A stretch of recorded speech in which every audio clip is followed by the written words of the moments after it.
Bog ekipa, igra koju ćemo danas igrati zove se Hod u vjeri. I funkcionira tako da jedna osoba ima povez na očima i druga osoba vodi tu osobu s povezom do cilja, ali tako da se nalaze prepreke na putu. Možete si sami u svojoj kući ili gdje god već jeste postaviti razne prepreke. Može biti i nešto smiješno, vidjet ćete kako smo mi napravili.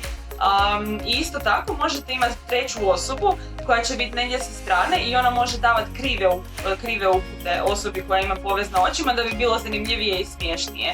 Dakle, poanta je da se dođe do cilja i tako da se pređu te prepreke. Ja slušam tebe, Aš, ja vjerujem tebe. Jel me dobro čuješ? Da. Ok, idemo polako. Može. Ok, malo lijevo. Ok. Dobro, ok, sad malo unaprijed. Imaš kauč na lijevu stranu. Aha, ok, malo unaprijed. Malo hop. Ok, malo desno. To je stole. Nemoj slušat mene. Ok, dobro, nemoj ići dole. Nisam rekao ići dole. Ne, nisam rekao. Ajde, ustani. Ne, ostani dole. Ustani, slušaj mene, Ronek. To je tvoj prijatelj. Ok, na desnu stranu imaš gitaru. Ok.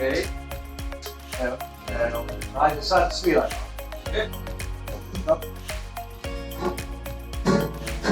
O, baš je. Ok, brat. Može. Ok, jep. Ok, dobro je. Ajde, sad dolje. Moraš ići ispod stolicu. Ok, dolje. Ok, sad naprijed. Dobro. Dobro položaj. Dobro. Ok. Pazi stol. Voda je. Stol. Desne ruke. Pazi glavu. Ok. Šta je to? Aha, tu je za sve. Ok, dobro. Dobro si, ok. Imaš stol ispred. Ok. Pazi, jer imaš čašu. Eto. Ok, dobro. Ispod ti si nešto našao. Ajde. Eto, boca. Ok, sad možeš staviti vodu u čašu.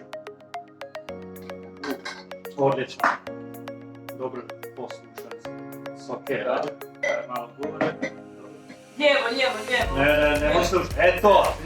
Ok, dobro je. Dobro, aj sad popi. Vjerujem da si uporan. Ja sam uporan. Dobro. Samo uživaj. Fino je. Ok, sad ideš ispod stol. Pazi glavu. Ajde, sad. Ok, ode na desku.